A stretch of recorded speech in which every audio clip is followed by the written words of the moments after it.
Welcome to Sasi official. இன்னைக்கு மங்காத்தா படம் release ஆகி நல்ல வரவேற்பு பெற்றிருக்கிறத உங்களால பார்க்க முடியுது. அன்றைக்கு சிஎம்மா இருந்தவங்க தல அஜித் மேல வச்சிருந்த மரியாதை நிமித்தம் மட்டும்தான் இந்த படம் ரிலீஸ் ஆனிச்சு. விஜய் அவர்கள் எனக்கு எதிரி இல்ல அப்படிங்கறத இந்த படத்தின் மூலியமா தல அஜித் சொல்லியிருந்தாரு. இந்த படம் எடுக்கும்போது அவருக்கு உயிரே போயிருக்கும், அந்த மாதிரி ரிஸ்கான ஒரு ஷாட் எடுத்திருக்காரு. இப்படி நிறைய இன்ட்ரெஸ்டிங்கான விஷயங்களை தான் இந்த வீடியோல பார்க்க போறோம்.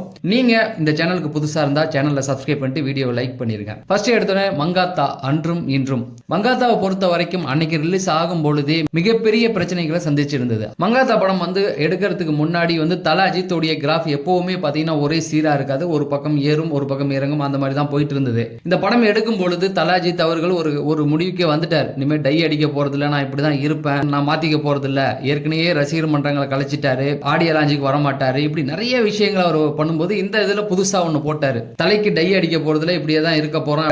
இண்டஸ்ட்ரியில நிறைய பேர் என்ன அவர் இப்படியே வராரு, எப்ப பார்த்தாலும் ஒரு ஹீரோ லுக்கே அவர்கிட்ட இருக்க மாட்டேங்குது. ஹீரோ லுக்னா அவருடைய ஃபேஸ சொல்ல, ஹீரோனா வயதை மறைக்க தான் நினைப்பாங்க, இவர் என்ன வயதை அப்படியே காமிக்கிறாரு அப்படிங்கிற மாதிரி பேச்சுகள் நிறைய இருந்த காலகட்டம். அடுத்து பாத்தீங்க அப்படின்னா வெங்கட் பிரபு, என்னங்க வெங்கட் பிரபு கிட்ட போய் வாய்ப்பை கொடுத்திருக்காரு. தல அஜித்துடைய மாஸ் என்ன, அவருடைய கிரேஸ் என்ன, அவருடைய ரேஞ்ச் என்ன. வெங்கட் பிரபு அப்படிங்கிறது சின்ன பசங்களை வச்சு படம் பண்றவரு, இவர் கையில கொடுத்தீங்கன்னா படத்தை விளங்குமா அப்படிங்கிற மாதிரியான கேள்விகளும் அந்த காலகட்டங்கள்ல இருந்தது. இதெல்லாம் தாண்டி படத்தை எடுக்கும்பொழுது ஒரு ஸ்டெண்ட் சீன் எடுத்திருக்காங்க. இன்றைக்கும் தேட்டரில் அதகலம் ஆயிருந்துச்சு அந்த சீன் பார்க்கும்பொழுது. ஏன்னா அந்த காலகட்டங்களில் அந்த சிஜி எல்லாம் தொடக்கம் மணி திருடிட்டு வரும்போது அந்த ட்ரக்குக்குள்ளே தல அஜித் இறங்குவார். அதை நிறைய பேர் கிராஃபிக்ஸ் நினச்சிக்கிட்டு இருக்காங்க. உண்மையிலேயே அது ஒரிஜினலாக எடுக்கப்பட்ட ஸ்டெண்ட் சீன். அதாவது பைக்கில் அது மேலே விழுந்ததுலேருந்து அதுக்கப்புறம் இந்த லாரிக்கு கீழே தொங்குறது வரைக்கும் தல அஜித் மெனக்கட்டு இருக்காரு. இப்போ அந்த படத்தோடைய ஸ்டண்ட் மாஸ்டர் கூட இன்டர்வியூ கொடுத்துருப்பாரு. ஆனால் இது அப்பயே பேசப்பட்டுச்சு. ஆனால் அந்த காலகட்டங்களில் நிறைய பேர் என்ன சொன்னாங்கன்னா நெகட்டிவாக அது சிஜி அப்படிங்கிற மாதிரி தான் சொல்லிட்டு இருந்தாங்க. தல அஜித் படத்தில் எப்போவுமே சிஜிக்கோ டூப்புக்கோ அவர் ஒத்துக்க மாட்டார். காரணம், தானே ரிஸ்க் எடுக்கணும்னு நினைக்கிறவர். அந்த பைக் சீனாக இருக்கட்டும், ஸ்டண்ட் சீனாக இருக்கட்டும், ஏன் அந்த லாரி முழுக்கவே தல அஜித் கீழே ஒரு இரும்புல பெல்ட் போட்டு ஒரு சப்போர்ட்ல நின்றுட்டு தான் படுத்திருப்பாரு. அதை நீங்க பார்க்கும்போது சிஜி மாதிரி லைட்டா ஏதோ ஒரு இடத்துல ஸ்பீட் பிரேக்கோ ஏதோ ஒன்று தட்டினாலும் அந்த இடத்துல அவர் காலி தான். ஆனாலும் அவர் ரிஸ்க் எடுத்தார். ஸ்டண்ட்மேன் எவ்வளோ சொல்லியிருக்காரு, சார் நீங்கள் அதை பண்ணக்கூடாது, நீங்கள் பண்ணீங்கன்னா என்னால் சரியாக அதெல்லாம் எடுக்க முடியாது சார், எவ்வளோ வழிகட்டாயம் பண்ண நானே எடுக்கிறேன்னு இருக்காரு.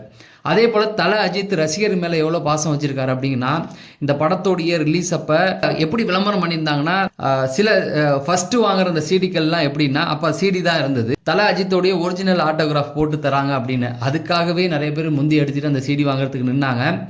ஒரு கையெழுத்தை வாங்கி கலர் ஜெராக்ஸ் போட்டு கொடுத்துடலான்னு தான் எல்லாருமே நினச்சிருக்காங்க. ஆனால் அஜித் அவர்கள் என்ன சொல்லியிருக்காருன்னா, அப்படிலாம் பண்ண முடியாது, கொடுங்க, எல்லாத்துக்கும் நானே கையெழுத்து போட்டு தரேன். அது எதுக்கு? இப்போ எல்லாருமே என்னுடைய ரசிகர்கள் எதுக்காக வராங்க?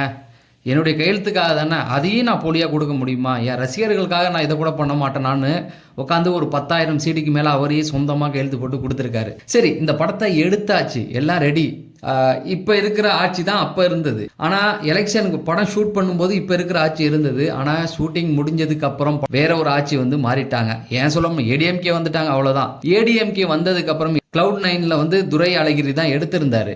ஆனா அவங்களுக்கு சன் பிக்சர்ஸோடு சேர்ந்து இந்த படத்தை எடுத்துட்டாங்க. ஏடிஎம்கே ஆச்சே விடமாட்டாங்களே அப்படின்னு இருக்கும் பொழுது மிகப்பெரிய பயம் இருந்தது. படம் ரிலீஸ் வரும் பொழுது வரைக்கும் பாத்தீங்கன்னா இது ரிலீஸ் ஆகுமா ஆகாதா அப்படிங்கிற மாதிரி இருந்தது. பல நிறுவனங்கள்கிட்ட இது கைமாத்துற மாதிரியும் இருந்தது. ஆனால் இந்த படத்தை பொறுத்த வரைக்கும் ஏடிஎம்கே சார்பிலேருந்து அன்றைய முதல்வராக இருந்த ஜெயலலிதா அவர்கள் எதுவுமே பண்ணலை. ஒரு சின்ன டிஸ்டர்பன்ஸ் கூட கொடுக்கல, எதையுமே கண்டுக்கல. காரணம் என்ன அப்படின்னு பார்த்தீங்கன்னா, இது அஜித் சாரோடைய படம்.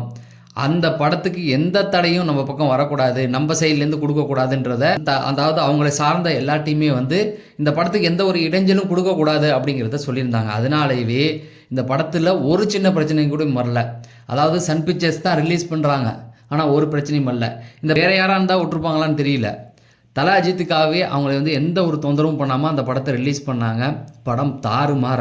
இன்னைக்கு தேட்டரில் இந்த படத்தை பார்க்கும் பொழுது இன்னைய காலகட்ட உள்ள இளைஞர்கள் எல்லாருமே ஒரு வார்த்தை சொன்னாங்க. தலகிட்ட ஒரே ஒரு வார்த்தை தான் சொல்லியிருந்தாங்க, என்னென்னா விடாமுயற்சி மாதிரி ஒரு படம் பண்ணுறதுக்கு பதிலாக இப்படி பண்ணு தலை அப்படிங்கிறத சொல்ல முடிஞ்சது. தேட்டரில் பல சீன்கள் ஏந்திரிச்சு கைத்தட்டி கொண்டாடி நீங்கள் எல்லாருமே ஒரு விஷயத்தை பார்த்துருக்கலாம். அதாவது அந்த அம்மானி பரம்பரை அந்த பாட்டு வரும்போது ஏந்திரிச்சு அந்த ஆட்டம் ஆடியிருப்பாங்க. இது இன்னைக்கு நடக்கலைங்க, அன்னைக்கு ரிலீஸ் ஆகும்போது நடந்திருக்கும். ஏன்னா வெங்கட் பிரபு எப்படி யோசிச்சு பண்ணாருன்னு தெரியல, ஆடியன்ஸோடைய ரசிகர்களுடைய மைண்டை கரெக்டாக கேட்ச் பண்ணி அந்த படத்தை வந்து எடுத்திருப்பாரு. அதே தான் இன்னைக்கு தேட்டரில் என்ன நடந்ததோ அதுதான் அங்கேயும் நடந்தது. சில ஆக்ஷன் படங்கள்லாம் நேற்று பார்த்துட்டு போன வருஷம் பார்த்துட்டு இந்த வருஷம் பார்த்தோம்னா இந்த படத்தையா போன வருஷம் கொண்டாடணும் அப்படிங்கிற ஒரு கேள்வி கேட்டிருப்பாங்க. அந்த அளவுக்கு மொக்கையாக இருந்திருக்கும். அன்னைக்கு நான் பார்க்கும் பொழுது நான் சின்ன பையனாக இருந்தேன். சின்ன பையனாக இருக்கும் பொழுது எல்லாரும் எழுந்திரிச்சு வந்து கைத்தட்டி ரசித்து கொண்டாடின அதே சீன்களை இன்றைக்கி நான் வளர்ந்து வந்து தேட்டரில் இந்த படத்தை பார்க்கும்போது என்னுடைய நண்பர்களோடு உட்காந்து பார்க்கும் பொழுது அன்னைக்கு எதெல்லாம் என்னுடைய அண்ணனுடைய ஃப்ரெண்டுகள் எல்லாமே என்னென்ன பண்ணாங்களோ அதை இப்போ நண்பர்களோடு நம்ம பண்ணும் பொழுது சொல்கிற வார்த்தையே கிடையாது. எப்படி யோசிச்சு இதை பண்ணியிருப்பாரு. நம்ம ரசித்து கொண்டாடின சில படங்களை வந்து ஒரு குறிப்பிட்ட கட்டத்துக்கு மேலே அன்னைக்கு பார்த்ததுக்கு இன்னைக்கு ரீலாஸ் கொண்டாடுவோமான்னு கேட்டால் கொண்டாட மாட்டோம். ஆனால் மங்காத்தா படத்துக்கு வந்து அதே ரெஸ்பான்ஸ் இன்றைக்கும் இருக்குது அப்படிங்கிறது தான். எல்லாத்துக்கும் மேலே ரசிகர்கள் தல அஜித், அவ்வளோதான். இது வந்து பழைய படம், இதை வந்து ஓடிடியில் பார்த்துருக்கலாம், எதில் வேணால் நம்ம பார்த்துக்கலாம், யூடியூப்லேயே போட்டாலும் இந்த படம் வரும்.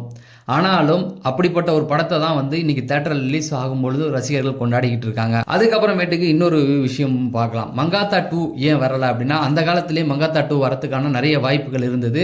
மங்காத்தா 2 இல்லாமல் வேற ஒரு படமும் அஜித் கொடுக்கறதா தான் இருந்தது. ஆனால் அந்த படத்தோடைய சக்ஸஸ் பார்ட்டி அப்படின்னு சொல்லி ஒரு சில பிரச்சனைகள் வந்து நிமித்தம் தல அஜித் வந்து அவங்க வந்து வேண்டாம் அப்படின்னு நிறுத்தி வச்சிருக்காரு. அப்போ மங்காத்தா 2 வருமா அப்படின்னு கேட்டிங்கன்னா வரத்துக்கு நிறைய வாய்ப்புகள் இருக்குது. ஒரே ஒன்று தான், தல அஜித் வந்து வெங்கட் பிரபுக்கு ஒரு ஃபோன் போட்டால் கண்டிப்பாக ஸ்கிரிப்ட் ரெடியாக இருக்குது. படத்து தல அஜித்துடைய ஃபோன் மட்டும்தான் வெயிட்டிங்கு. வரலாம், வராமலும் போகலாம். அது தல அஜித்தோடைய கையில் தான் இருக்குது.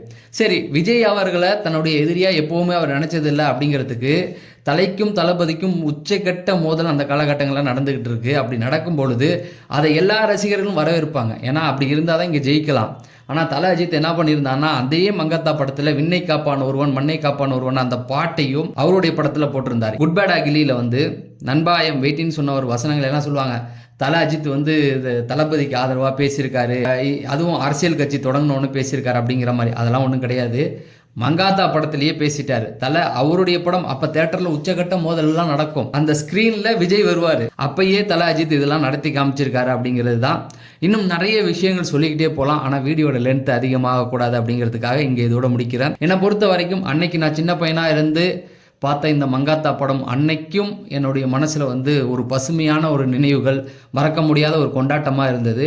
இன்றைக்கி வளர்ந்து வந்து நண்பர்களோடு இந்த படத்தை பார்க்கும்போது இன்றைக்கும் இது வந்து கொண்டாடக்கூடிய ஒரு படமாக இருக்குது. சொல்ல முடியாது, இன்னும் ஒரு 20-25 வயசு கழிச்சு இந்த படத்தை நான் பார்த்தாலும் இது கொண்டாடுற மாதிரியான படமாக தான் இருக்கும். இதில் கமர்ஷியல் விஷயங்கள் எல்லாத்தையுமே கரெக்டாக தல அஜித்துக்கு ஏற்ற மாதிரியே வந்து வெங்கட் பிரபு வந்து கொடுத்துருப்பாரு. ஸோ பார்க்கலாம், இன்னும் ஒரு 20 வருஷம் கழிச்சுக்கு வந்தாலும் இந்த படத்தை நம்ம கொண்டாடலாம் அப்படிங்கிறது தான். தொடர்ந்து உங்களுடைய ஆதரவு தாங்க. நீங்கள் தல ஃபேனாக இருந்தால் அந்த வீடியோவை லைக் பண்ணிட்டு சேனலை சப்ஸ்கிரைப் பண்ணுங்கள் அப்படிங்கிறத சொல்லி நான் விடைபெறேன். நன்றி, வணக்கம்.